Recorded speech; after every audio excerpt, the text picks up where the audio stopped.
Então, vamos convidar agora para moderar a nossa primeira palestra da noite, direto de São Paulo, via online, a doutora Mariana Spott.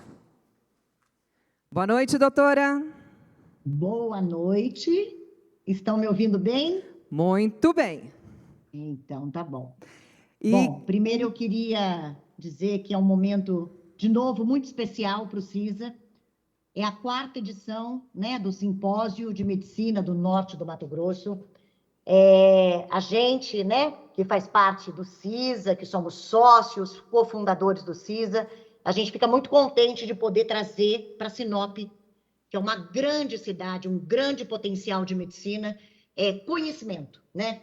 Eu estou vendo vocês aí na plateia, não só estão me ouvindo, eu estou vendo todos vocês, vi que tem muito estudante, inclusive, aí na plateia, muitos colegas, e queria dizer que eu sinto muito, muito, muito de não estar aí.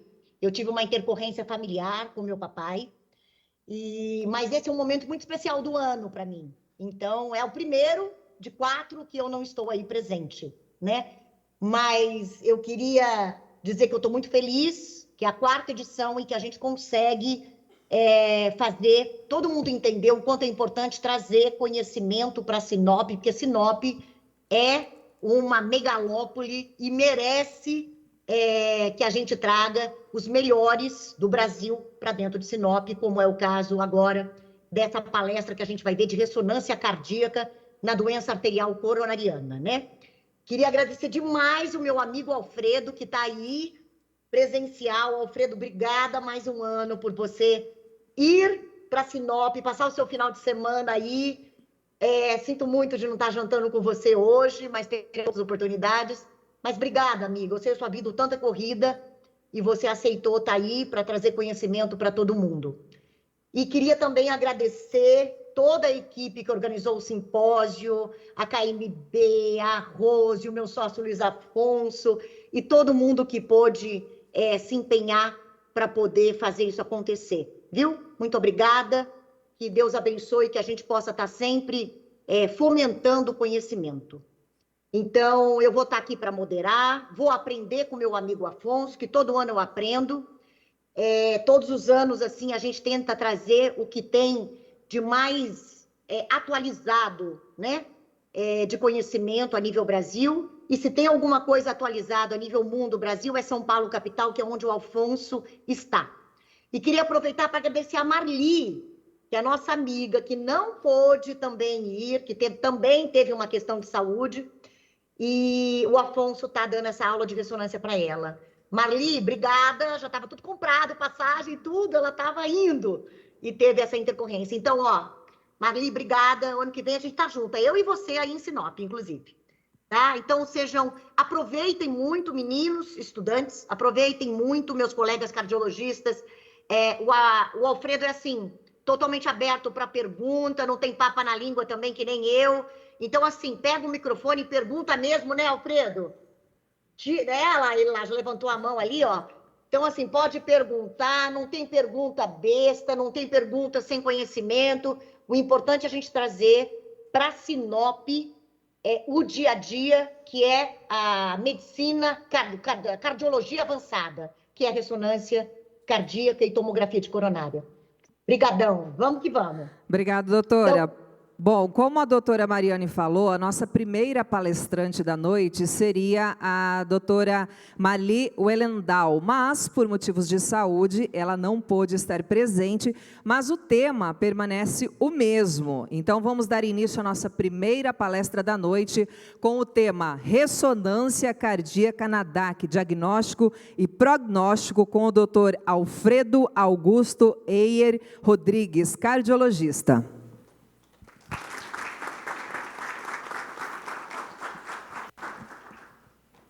Mari, obrigado. Eu não sei, vou te dar tchau para a TV, mas eu não sei onde você está aqui.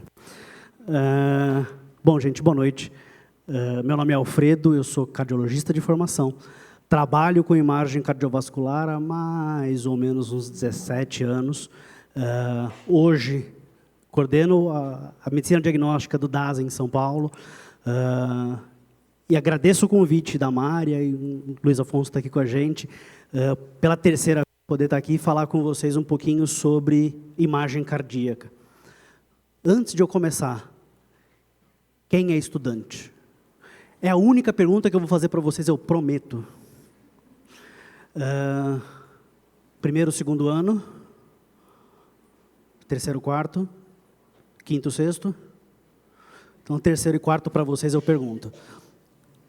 A ideia é que a gente discuta nessas próximas 3h30 aspectos gerais da doença coronariana e da doença cardiovascular e o que a gente consegue avaliar pela ressonância magnética.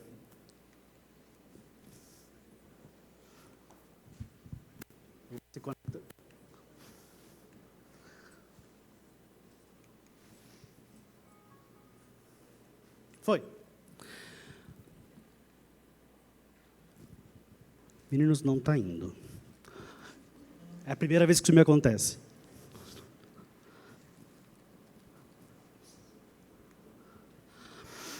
Então, vamos lá. A ideia, então, é que a gente discuta a DAC no diagnóstico e prognóstico da doença coronariana. Esses são meus conflitos de interesse. Antes de eu falar especificamente de DAC, eu quero dar um apanhado geral do que os métodos de imagem cardiovascular conseguem contribuir na avaliação do coração.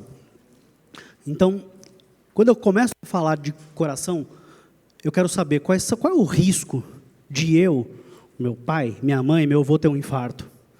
Quando a gente fala em risco cardiovascular, a primeira coisa que eu penso, e é meio popular, que eu falo em Scott de Framingham.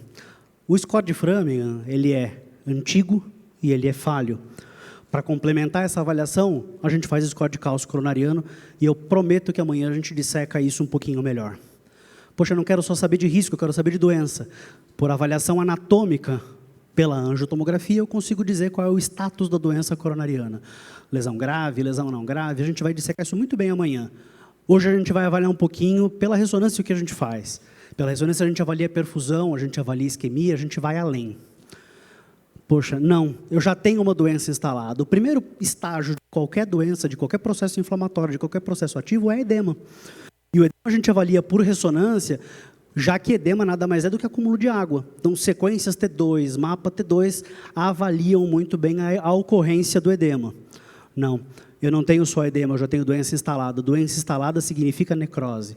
Necrose para a gente significa realce tardio, significa acometimento intersticial. A gente vai ver isso um pouquinho daqui a umas 2 horas mais ou menos da aula, prometo.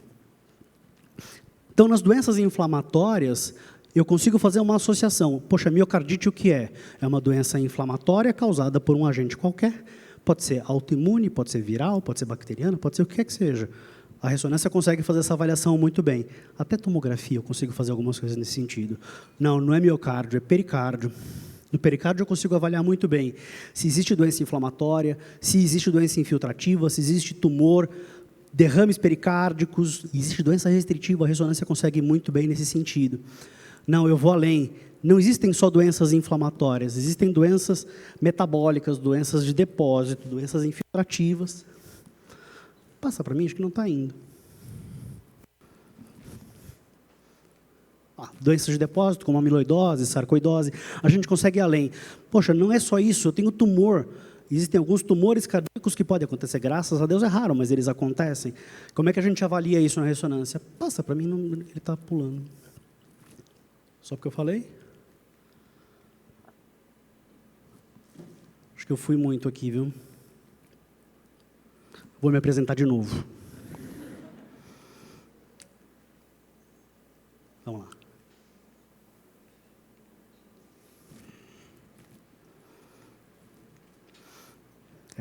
A outra, se da primeira vez, dessa já é a segunda. Isso é um problema, né?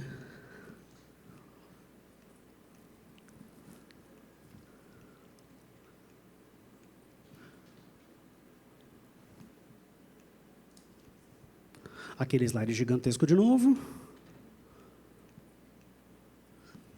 E está lá, 2 baita caroços no coração, a ressonância consegue avaliar tudo muito bem nesse sentido. Antes da gente falar especificamente da doença coronariana, eu preciso falar um pouquinho para vocês do que é a ressonância. Então, a ressonância, ela consegue fazer a avaliação de uma série de maneiras não só da doença coronariana, mas de todas as doenças que a gente consegue ir além. Com avaliação pré-contraste, passando o contraste e depois do contraste. Então, sem contraste, eu avalio válvula, eu avalio a função do coração, eu avalio se tem inflamação. Se eu injeto o contraste e vejo o contraste passando, eu identifico massas, eu identifico tumor. Eu vejo se a massa tem irrigação sanguínea, se não tem. Eu consigo ir além em cada uma dessas avaliações. Se eu faço um estresse farmacológico, eu faço a avaliação isquêmica do miocárdio. A gente vai aprofundar isso um pouquinho para frente. Se eu faço a avaliação tardia após contraste, é o realce tardio miocárdico. Vocês vão ver, entender um pouquinho lá na frente o que é isso. Mas para a gente, quando a gente fala em ressonância cardíaca, o mais importante é, lá no meio do diagrama de Venn, é o one-stop shop. O que quer dizer isso? Quer dizer que é um exame que avalia o estado da doença coronariana, a função miocárdica e se tem fibrose. Um único exame eu consigo fazer um apanhado de avaliações que dá um diagnóstico diferencial da doença cardíaca extremamente acurado. Nem tudo é um mar de rosas. Existem problemas com a ressonância. O primeiro, se o paciente não está adequadamente preparado para começar o exame não vai dar certo. Se o paciente é claustrofóbico... Alguém já fez ressonância aqui? Não. A melhor que eu já escutei de um paciente foi: doutor, isso é test drive de caixão. Eu não aguento ficar aqui dentro. E eu entendo e respeito. 2% dos exames são cancelados por conta de claustrofobia. Então, a gente tem esse cuidado e tem que ter essa atenção. E fobia não tem controle. Quem tem fobia, tem. A gente não consegue controlar. Existem dispositivos que não são compatíveis com o campo magnético. Então, enceradeira não é compatível com o campo magnético. Graças a Deus, nem todo paciente traz uma enceradeira. Mas alguns pacientes têm marca-passo. Alguns pacientes têm prótese coclear. Alguns pacientes têm dispositivos que não são compatíveis com o campo. Graças a Deus, cada vez menos eu tenho desses dispositivos implantados nos pacientes. Mas a gente tem que ter esse cuidado e ter essa atenção. Eu preciso de uma equipe que saiba lidar com o exame. De um técnico biomédico que saiba fazer a aquisição, de uma equipe de enfermagem que saiba posicionar o paciente, para que tudo aconteça no melhor possível. Que eu tenha um equipamento que faça um exame com a imagem adequada, com o diagnóstico adequado. Tudo isso não é simples. Por isso, hoje, a ressonância não é tão disponível para a avaliação do coração. Não é qualquer aparelho que faz isso, não é qualquer equipe que faz isso, não é qualquer médico que faz essa avaliação. Então, nesse contexto, se eu tenho tudo funcionando muito bem, as coisas vão bem. Do ponto de vista de cuidado, todo mundo já viu algum filme que o paciente, ou o fulano, ou o herói, ou o bandido, sabe Deus quem, entra na ressonância magnética, vai lá um fulano e desliga e liga a ressonância magnética. Todo mundo já viu isso. O melhor filme disso para mim é o Exterminador do Futuro, que ele entra na máquina, aí o robô entra, ele vai e desliga a ressonância. O robô entra, acontece alguma coisa, ele vai, liga de novo e o robô morre. Isso não acontece. A ressonância não liga e desliga, ela está sempre ligada. Então, independente do que for acontecer, na sala de ressonância não entra telefone celular, não entra relógio, não entra pulseira metálica. Tudo que for metálico pode ser atraído no aparelho e isso pode ser um grande problema. A gente tem exemplos diversos de maca, cama, leito hospitalar que entra na ressonância e estraga tudo. Problemas absurdos. Em relação ao paciente, alguns clipes cerebrais, os Swan-Ganz, alguns catéteres centrais não podem entrar no campo magnético.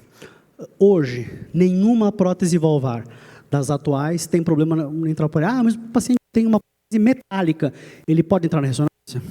Pode. O paciente tem um stent coronariano, ele pode fazer ressonância do coração?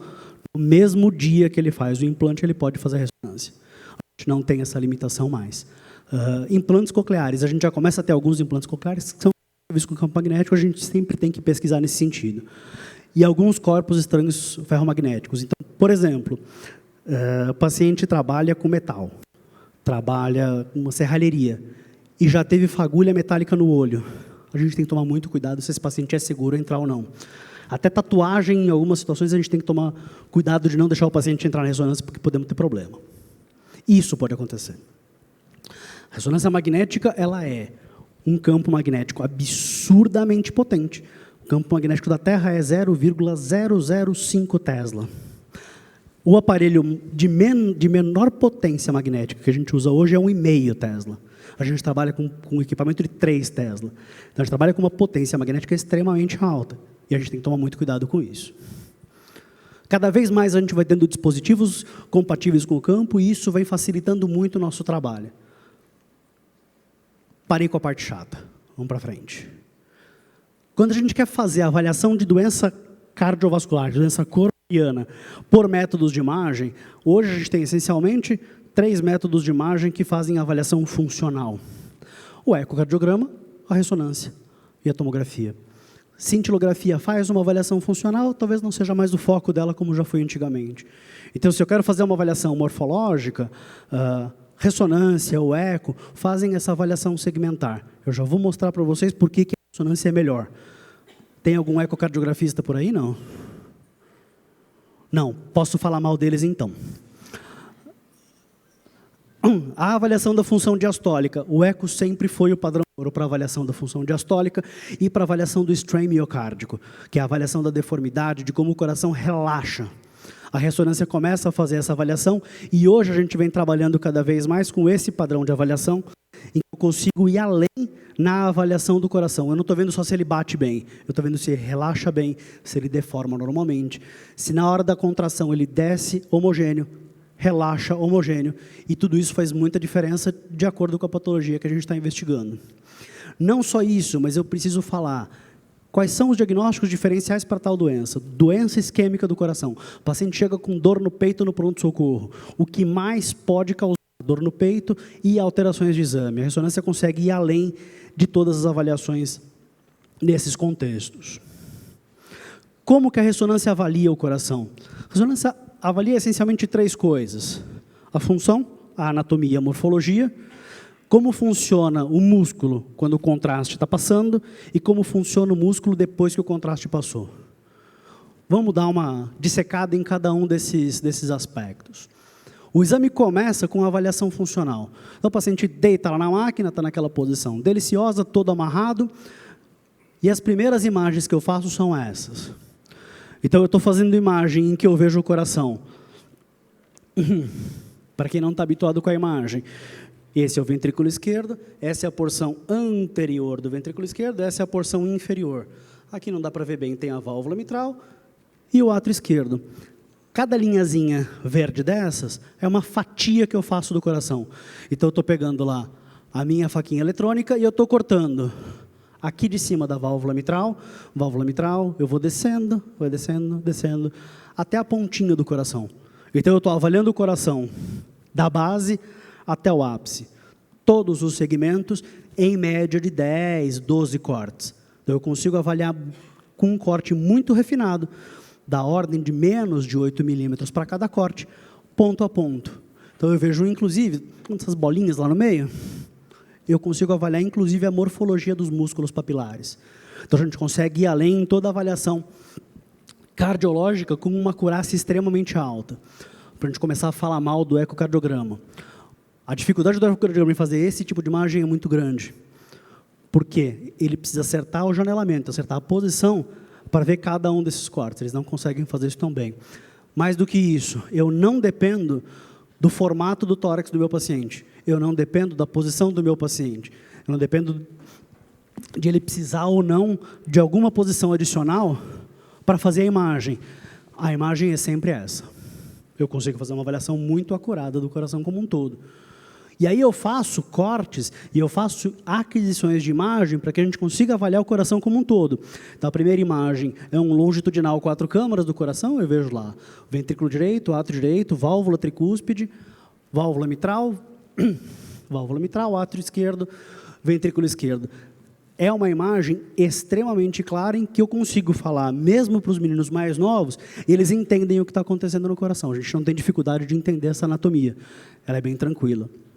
Esse corte é o 3 câmaras, ou via de saída do ventrículo esquerdo. Eu vejo a válvula órtica e a aorta saindo do ventrículo esquerdo, o átrio esquerdo, a válvula mitral, e todo o ventrículo esquerdo, um pedacinho do ventrículo direito lá em cima.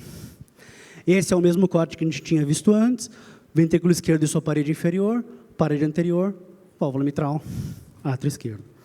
E aquele cortezinho do eixo curto, só para trazer tudo junto. É muito legal ter isso, porque quando vocês vão olhar uma cintilografia, ela vai falar nessas posições. Quando vocês forem olhar um ecocardiograma, ele vai falar essas posições. Eu não estou inventando a roda. Se eu quiser inventar a roda, eu consigo. Eu consigo cortar o coração do jeito que eu quiser. Às vezes a gente faz cortes inimagináveis para um ecocardiografista, porque eu consigo ir além e olhar a via de entrada do ventrículo direito. Eu consigo olhar coisas bem diferentes. Primeira coisa que a gente faz, quando a gente quer avaliar o coração efetivamente, é pegar cada um desses cortes e se essa linhazinha vermelha é o endocárdio do ventrículo esquerdo, a linhazinha verde é o epicárdio do ventrículo esquerdo, a linhazinha amarela é o endocárdio do ventrículo direito. Se eu calculo a área de cada uma dessas bolinhas, eu consigo pegar um segmento lá de cima da base até a pontinha do coração e eu trago para cá o endo, o epi e o ventrículo direito. Eu tenho aqui uma área, só que o corte tem uma altura. Área vezes altura é igual a volume. Então, se eu faço isso na diástole e na sístole, eu tenho volume diastólico final, volume sistólico final. Se eu tenho tudo isso, eu tenho o volume do ventrículo esquerdo, do ventrículo direito, da maneira mais acurada que a gente pode ter na medicina hoje. E eu faço o cálculo da fração de ejeção. Por isso, a ressonância hoje é padrão ouro para avaliação funcional. Então, só com essa avaliação funcional, eu tenho uma visão global dos dois ventrículos, dos dois átrios, sem nenhuma dificuldade. E aí, o que eu faço com isso? Eu quero falar de doença isquêmica agora. Eu consigo dizer que esse coração tem uma contratividade normal. Todos os segmentos batem igual, simétricos, e sem nenhuma alteração contrátil em nenhum ponto. Esse aqui está igual a esse? Esse bate pouco, não bate? Não fecha menos a cavidade? Para falar bonito, eu não falo poucocinesia, eu falo hipocinesia. Se esse hipo bate pouco, esse parado é acinesia. Então, eu consigo ver muito bem um segmento acinético ou um segmento que não tem contração. Então, eu consigo olhar só para essa imagem e dizer, isso é um território de infarto. E é uma parede que não contrai. É uma cicatriz de infarto. Esse daqui, eu tenho uma ponta do ventrículo esquerdo que não só não bate, quanto ele vai para fora na sístole. Ele é discinético.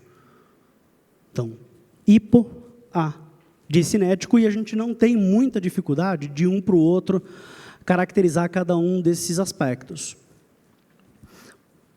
Todos os exames eu falei que falam na mesma língua, nos mesmos cortes. Por que a gente gosta de falar na mesma língua os mesmos cortes? Porque se eu estou cortando a porção, vou com o dedo, inferior do septo, a pontinha do ventrículo direito e a porção mais anterior da parede lateral do ventrículo esquerdo, eu estou fazendo o 4 câmaras que avalia lá. Então, ventrículo direito, o inferoseptal, o anterolateral, da base até o ápice. Se eu corto na direção do septo, pegando lá em cima a parede anterior e aqui embaixo a inferior, eu tenho 2 câmaras. Anterior e inferior do ventrículo esquerdo, da base até o ápice. Se eu corto pegando a aorta saindo lá, a aorta saindo aqui, eu estou pegando a porção mais anterior do septo, ou anteroseptal, e infralateral, de novo, da base até o ápice. Poxa, eu já falei isso, para que eu estou falando de novo? Porque agora eu consigo fazer a correlação disso com a anatomia coronária.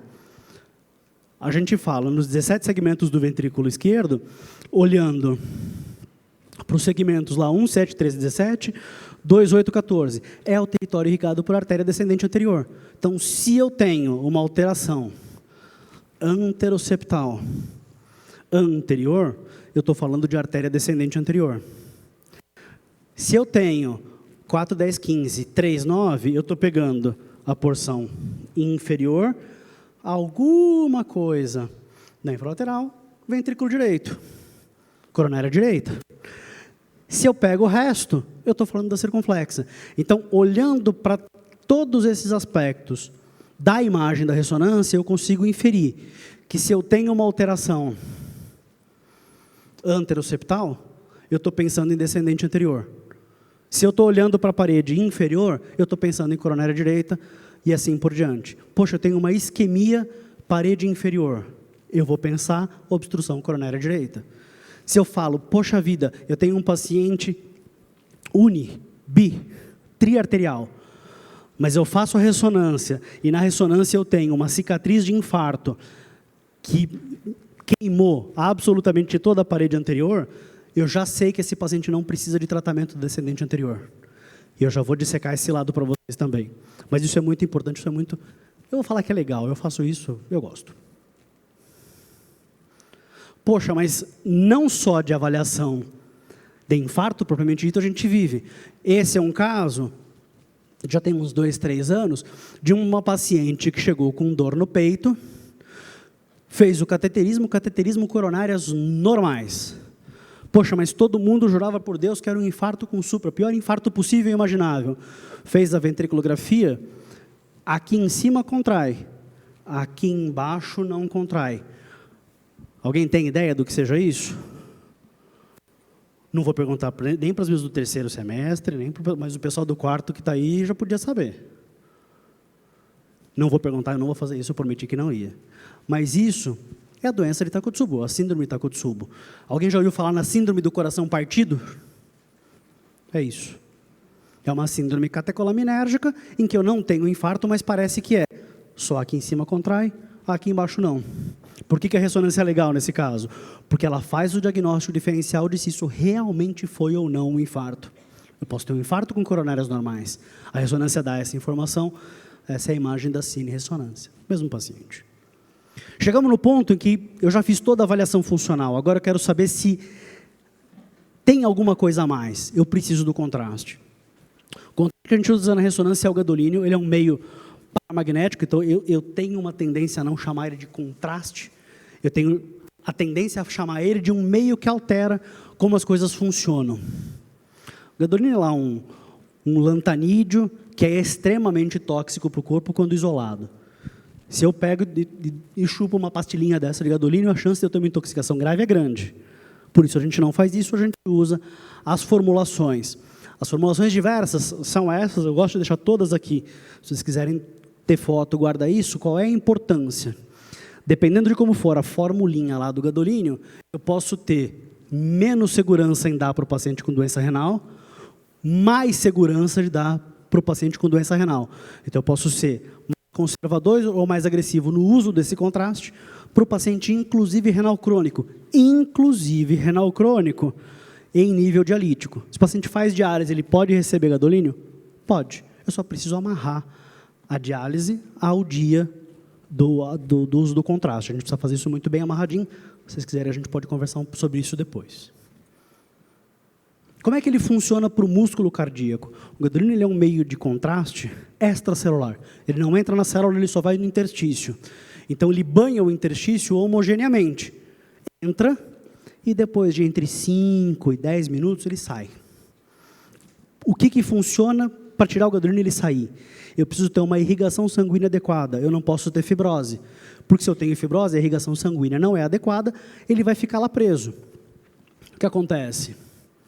Ele entra um pouquinho mais tarde onde é doente, e aonde é doente ele não sai, ele fica impregnado, ele fica preso ali. Isso funciona para outras coisas e não só o coração. Então, se eu injeto o contraste e vejo ele passando, ele irriga todo o músculo, isso é normal. Mas se em algum ponto específico ele falha na primeira passagem do contraste, existe aí um defeito perfusional, existe aí uma falha. Se passa entre 5 e 10 minutos, eu faço uma avaliação e nesse ponto fica retido, isso é uma cicatriz, isso é fibrose.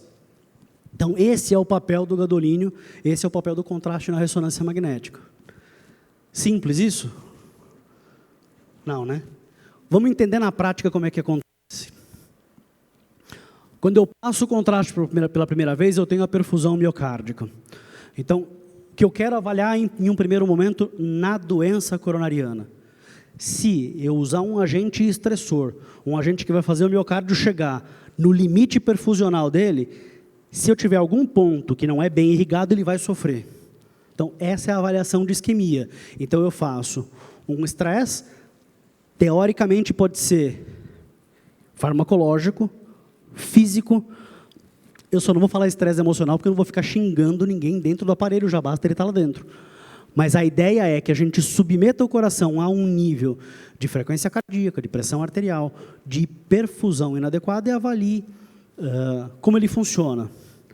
Que outros métodos fazem isso? Cintilografia com estresse, eco com estresse. Hoje eu faço muito menos do que eu já fiz angiotomografia do coração com estresse, mas a gente consegue fazer inclusive isso. Então o estresse pode ser físico ou farmacológico. O farmacológico eu uso agentes, primeiro vasodilatadores. No Brasil, mais comum, dipyridamol, adenosina num volume muito menor e a gente não tem disponível o regadenoson. A gente não usa, não vou nem entrar no mérito dele. E eu posso fazer, eventualmente, dobutamina. Dobutamina ela é um agente cronotrópico e inotrópico positivo. O que quer dizer isso? Ela é a maneira de eu fingir que o paciente está correndo. Então, ele acelera o coração, ele aumenta a força contrátil. E se em algum ponto eu não tenho reserva de irrigação adequada, eu vou ter disfunção. Hoje, em São Paulo, a gente não tem nenhum centro que faça dobutamina que não seja experimental. Porque é muito complexo entrar com a bomba de infusão no aparelho. Porque eu falei para vocês, é um campo magnético. Se eu coloco uma bomba de infusão lá dentro, ela pode ser puxada pelo aparelho. Então, eu preciso adequar toda aquela condição para que isso aconteça. Sem contar que o desconforto do butamina, ele é grande. Para o paciente dentro do aparelho não é legal. Enfim. Como é que funciona na prática com os vasodilatadores e, nesse caso, o dipyridamol? No repouso, eu tenho lá o fluxo de sangue, ele é linear e homogêneo. No estresse, eu aumento de 2 a 5 vezes o fluxo do sangue. Então, eu aumento muito a irrigação e existe uma hiperemia, o músculo fica mais irrigado. Se eu tenho um ponto em que eu tenho isquemia, isso vai acontecer diferente. Então, esse ponto irriga normalmente. Esse ponto, eu tenho lá uma falha de enchimento e aqui ele não enche adequadamente. Então, aqui eu tenho uma isquemia.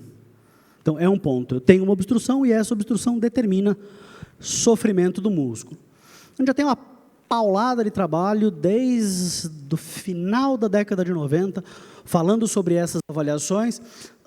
O CIMAR, que é um dos maiores estudos que a gente tem disponíveis, falando sobre ressonância magnética, o que a gente consegue dizer com esse estudo é: paciente que tem isquemia tem prognóstico pior. Isso funciona de uma maneira muito semelhante para todos os métodos. Eu vou tirar o teste ergométrico da jogada, porque o teste ergométrico ele é um método muito falho para avaliar a isquemia. Ele é muito bom para avaliar outras coisas. Ele avalia muito bem capacidade funcional, ele avalia muito bem arritmia durante o esforço, mas para avaliar a isquemia propriamente dita, existem alguns trabalhos que mostram que, principalmente para a mulher, fazer teste ergométrico e avaliar a isquemia é como jogar moedinha para cima. Eu erro em 50% das vezes. Não é o melhor exame para isso. De resto, tudo muito parecido, tanto em sensibilidade quanto em especificidade, então a gente acaba usando eles de uma maneira muito semelhante. Do ponto de vista de avaliação de isquemia, isso é o que a gente avalia. Vocês conseguem ver o contraste chegando? Então, aqui, o contraste chega, átrio direito, ventrículo direito, eu vejo um pouquinho de circulação pulmonar, átrio esquerdo, ventrículo esquerdo, e o músculo sai de pretinho para cinza. Então, ele vai sendo embebido pelo sangue, irrigado pelo sangue, ao ponto de que, em um segmento em que eu tenho lá uma falha de enchimento, eu vou chamar isso efetivamente de isquemia. Então, aqui eu tenho um sofrimento. Não vou nem perguntar para o pessoal do quarto ano que artéria que é culpada aqui. Porque eu tenho porção anteroseptal, porção anterior, anteroseptal, anterior, anteroseptal, anterior, isso é isquemia de descendente anterior. Para uma estratificação mais avançada, sabendo que se tiver lesão, é lesão de descendente anterior. Se tiver lesão de descendente anterior, ele pode ir, por exemplo, para um cateterismo armado para, eventualmente, uma angioplastia de DA.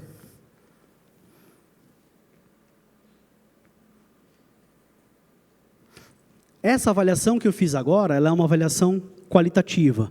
Eu olhei e achei isso. A gente hoje não faz mais só isso. A gente está começando a usar ferramentas de inteligência artificial para me ajudar a olhar para o músculo. Eu vejo lá aonde está a perfusão. Poxa, no olho eu acho que eu tenho uma hipoperfusão aqui. Então eu coloco lá no meu laudo. Hipoperfusão transitória em parede inferior médio basal. Está ótimo. É positivo e positivo. Talvez isso não seja mais suficiente. Talvez não seja uma informação o suficientemente capaz de trazer para o cardio, para o clínico, qual é a extensão dessa doença. Então, eu uso uma ferramenta que me dá proporcionalmente nesse músculo qual é a área e qual é a massa em sofrimento, qual é a massa sobre risco. E isso traz para a gente informações muito interessantes. Esse é um trabalho muito legal que ele trouxe além. Ele trouxe o quanto tem de isquemia, de ausente a moderada e importante, e se o paciente tem realce tardio associado. A gente já vai falar do realce tardio. Quem tem muita isquemia, quem tem muita fibrose, tem naturalmente um prognóstico pior. Tem muito mais eventos cardiovasculares futuros. Então, eu tenho que ter muito mais cuidado com esse paciente, o meu tratamento clínico tem que ser mais agressivo e, eventualmente, o meu tratamento invasivo tem que ser mais agressivo. A ressonância consegue estratificar esse ponto do que a gente pode precisar fazer. De novo, quanto mais isquemia, pior prognóstico. Tá? Quantificar e saber exatamente qual é a quantidade de músculo em sofrimento, pior. Esse é um trabalho um pouquinho mais antigo, mas ele é muito legal, porque independente do paciente ter obstrução nas artérias, ter um teste de ressonância positiva, faz com que o paciente tenha a predição de ter mais eventos e ter mais morte súbita, e ter mais eventos cardiovasculares, inclusive em internação. Eu não uso a perfusão só para avaliar se tem sofrimento ou não, só para ilustrar. Esse é um caso de uma menina de 32 anos, com uma neoplasia de ovário, que evoluiu com metástase. Então, pela cava subia um trombo tumoral. A cava sobe por aqui e a massa sobe pela cava até dentro do átrio direito. Então, aqui a gente fala de uma condição bem mais grave e que muda muito o prognóstico da menina. Poxa, não. Até aqui eu trouxe a informação do que sofreu o músculo. Qual é a consequência disso para o músculo? O que eu tenho que pensar em cima dessa consequência para o músculo? Nem tudo que acontece com o coração é isquêmico. Eu posso ter doença inflamatória. E como é que eu tiro a diferença? Olhando o ecocardiograma, muitas vezes a gente não consegue determinar. Foi infarto? Foi uma miocardite? Será que tem uma sarcoidose? Será que tem uma amiloidose? A gente não consegue definir muito bem só olhando para o funcional. Eu preciso ir além. Quando eu falo em ir além, a gente fala em caracterização tecidual. É o que o realce tardio faz. Se eu injeto o contraste e ele fica retido onde tem fibrose, cada tipo de doença vai ter algumas características que vão ser específicas para elas. Então, esse é um trabalho do professor Rich com a doutora Marli. Esse é um slide dela, inclusive, que eu roubei. Não conta para ninguém. Ela sabe. Então, o que acontece? Na doença inflamatória, então aqui, cardiite pós-Chagas, e aqui, infarto. O que é interessante? A doença inflamatória, ela pode estar difusa. A doença não isquêmica, ela pode estar espalhada em múltiplos focos. A doença isquêmica, ela é um foco. Eu posso até ter 2 focos de infarto, mas ela é aquele foco. Mais do que isso, a doença isquêmica, ela sempre começa doendo para o epicárdio. Sempre. Ela pode pegar tudo? Pode. Ela pode ser pior aqui dentro? Pode, eu já mostro para vocês. A doença inflamatória, via de regra, ela preserva o subendocárdio. Existem algumas doenças mais chatas que vão além e que elas podem pegar ele. Eu já mostro para vocês. E o mais legal, quem infarta, infarta a artéria. Ninguém inflama o músculo no território da artéria tal. Então, o infarto está restrito ao território coronariano. A doença inflamatória, ela não respeita a coronária. Ela pega o músculo onde ela bem entender. E isso vai fazendo a gente direcionar e guiar o que está acontecendo. Está aqui, a doença isquêmica, ela está lá. Subendocárdica, em uma extensão maior ou menor. As doenças não inflamatórias, então, lá em cima, a cardiomiopatia dilatada, ela pode pegar septo, ela pode pegar os pontos da inserção do ventrículo direito no septo, A cardiopatia ritmogênica de ventrículo direito, ela forma um padrão de fibrose que pode ser subendocárdico ou mesocárdico, especificamente do ventrículo direito. Algumas doenças, aí a gente abre um leque absurdo de doenças que o realce tardio consegue diferenciar, das infiltrativas a inflamatórias. Então, doença de Fabry, uma doença de depósito glicopeptídeo. Tem um padrão específico, normalmente pega mais a parede infralateral do ventrículo esquerdo. A sarcoidose tem um padrão que ela pode enganar de ser inflamatória de vez em quando, isquêmica de vez em quando, ou um pouco das duas.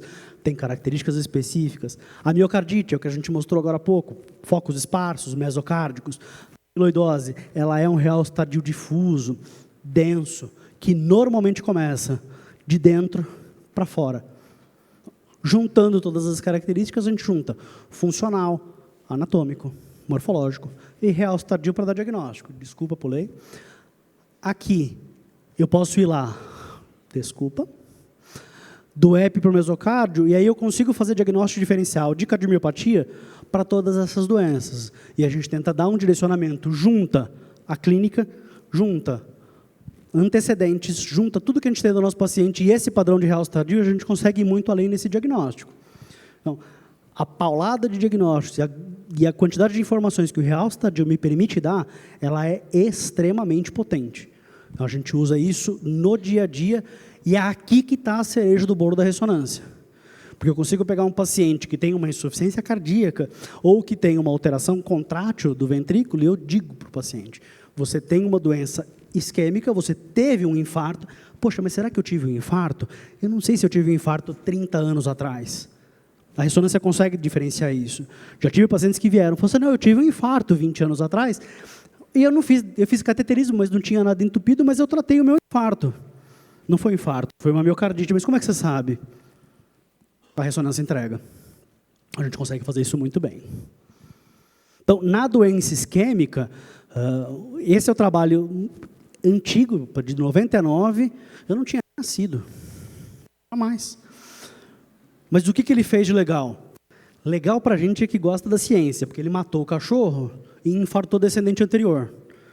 O que ele fez? Ele foi lá, pegou a artéria, ligou e fez a ressonância. Puxa, olha, tudo isso aqui branco é fibrose, avaliada pela ressonância. Aí ele pegou o coraçãozinho do cachorro, corou para ficar laranjinha o que é fibrose, e a gente vê que, muito bem marcada, a imagem da ressonância magnética se sobrepõe à fibrose. Então, com esse trabalho eu falo, o que é fibrose de infarto é realce tardio na ressonância. E eu não tenho mais dúvida de falar isso. Tanto que a sequência de investigação dessa história foi, e aí? Quantos pacientes tiveram algum evento, tiveram algum problema, e tem lá um infarto não reconhecido? Eles têm praticamente a mesma mortalidade, o mesmo grau de complicação do paciente que teve um infarto diagnosticado. E existe o problema do mesmo jeito. E talvez a gente não trate ele tão bem. E como a gente usa essa informação? Se o infarto vem do endocárdio para o epicárdio, quanto maior a extensão na parede do músculo, pior é. Pior é o prognóstico. Pior é a chance de, com qualquer intervenção, as coisas melhorarem. Esse é o mesmo grupo que fez aquele trabalhinho com o cachorro, e ele mostrou o seguinte, que se eu cortar mais ou menos aqui, com 50% da espessura do miocárdio, então, do endo para o EP, até 50%, a chance de qualquer procedimento que eu fizer, cirurgia, angioplastia, de reperfundir esse vaso, eu tenho uma chance de recuperação funcional. Se eu trato o paciente com mais de 50% de fibrose no músculo, a chance de recuperação funcional despenca. E eu passo a ter complicações do procedimento cirúrgico, eu posso ter complicações da angioplastia e eu posso ter arritmia tardia. Então, a gente chama isso de viabilidade miocárdica quando isso acontece. Eu estou falando muito e eu já estou vendo umas caras de sono. Alguém tem alguma dúvida? Certeza? Eu sei que eu estou falando um monte, mas se tiver dúvida, levanta a mão, pergunta, pode interromper. Mari, você está bem, hein? Então, tá bom. Vamos lá. Então, quando eu avalio a miocardiopatia isquêmica, eu vou juntar agora a avaliação funcional. Então, eu tenho lá um ventrículo esquerdo batendo, uma área que não contrai tão bem. Vocês lembram lá do comecinho do hipo, dis, blá. Isso daqui está hipoacinético. De hipo para acinético, talvez? Tá bom. Eu penso, olhando essa imagem, que aqui teve um infarto. Muito fortemente teve um infarto, mas como que eu tenho certeza? Eu faço realce tardio. Aquela parte que não bate, está branca no músculo. Reteve o contraste na fase tardia. Não atravessa a parede inteira. Então, eu tenho um infarto subendocárdico com viabilidade preservada nesse território. Então, a gente tem diagnosticado um infarto. Poxa, mas eu nunca tive nada, eu não tenho sintoma, eu não sinto nada. Teve um infarto. Eu não tenho dúvidas se isso pode ou não ter acontecido, ou se pode ter sido qualquer outra coisa. Isso foi um infarto. Ah, coronária normal e tive isso. Se vocês quiserem, amanhã, porque hoje, pelo visto, eu não vou ter tempo, a gente pode falar sobre minoca, que é a doença de microcirculação levando à isquemia. A gente pode entrar nesse detalhecito. O aneurisma ventricular, o que é? A doença é tão extensa que eu praticamente não vejo mais músculo. Está tudo branco. Está tudo branco e tudo fibrose. Lembrando a história da viabilidade. Se eu olho o músculo, ele está todo branco. Isso é viável ou não viável? O que vocês acham? Não viável. Adianta eu pegar e falar assim, poxa, isso aqui é território de descendente anterior. Vou fazer uma mamária para cá, porque eu salvo esse músculo. Salva? Não, não salva. Então, a gente não indica procedimento nessa condição. Certo? Esse é um caso muito legal, em que eu tenho lá em cima, a primeira imagem lá em cima é o paciente no zero. Ele teve um infarto e teve uma lesão grave diagnosticada na descendente anterior pelo cateterismo. Poxa, mas eu olho o eletro, para quem gosta do eletrocardiograma, era um QS. Não tem músculo aí. O ecocardiograma fez a avaliação, parede fina, não contrai. O ecocardiografista fala, não, músculo perdido, não tem o que fazer. Vem para a ressonância. Acinético, vocês concordam comigo? Acinético? Acinético. Está vendo essa linhazinha branca bem sem vergonha? Ó. Isso é realce tardio, isso é fibrose. Lembrando da viabilidade, ele atravessa o músculo inteiro? Menos de 50? Menos de 50. Paciente tratou, compara a função desse ventrículo com aquele ventrículo. Parece outro paciente? Olha a recuperação da função. Esse paciente fez stent na DA e ele recuperou função. Aqui é exatamente o contrário. Eu tenho uma parede que não contrai, um músculo todo branco queimado, fizeram a revascularização ainda assim e não teve nenhuma recuperação funcional. Então, isso é a utilidade da viabilidade miocárdica. O extremo da gravidade dessa fibrose, desse grau de isquemia, é o que a gente chama de fenômeno de low reflow. O que é isso? A doença é tão grave, o sistema circulatório coronariano, de epicárdio, até os vasinhos penetrantes de microcirculação, estão tão destruídos e estão tão acometidos, que eu tenho fibrose por dentro, fibrose por fora, e nada de contraste aqui no meio. É tão grave, é tão ruim, que nem o contraste conseguiu entrar. Então, eu tenho toda a microcirculação doente, a tendência, isso é fase aguda, isso a gente vê perto até o seu 5º, 7º dia pós-infarto.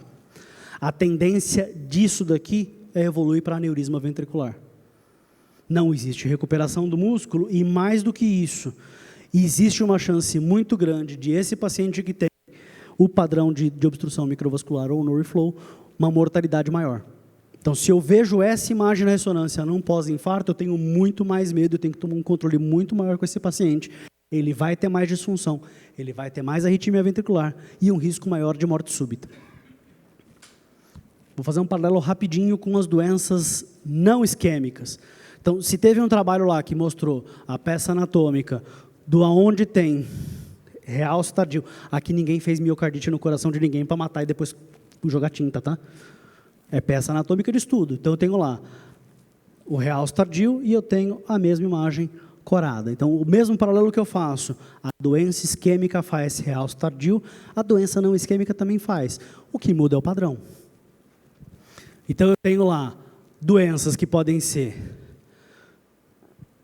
subendocárdicas, doenças que podem ser epicárdicas, doenças que podem ser focais, doenças que podem ser difusas, e isso faz com que a gente direcione mais ou menos a conduta do que pode ser feito, mas não muda o fato de que quanto mais realce tardio eu tiver, quanto mais fibrose tiver, maior é a chance de eventos que o meu paciente vai ter.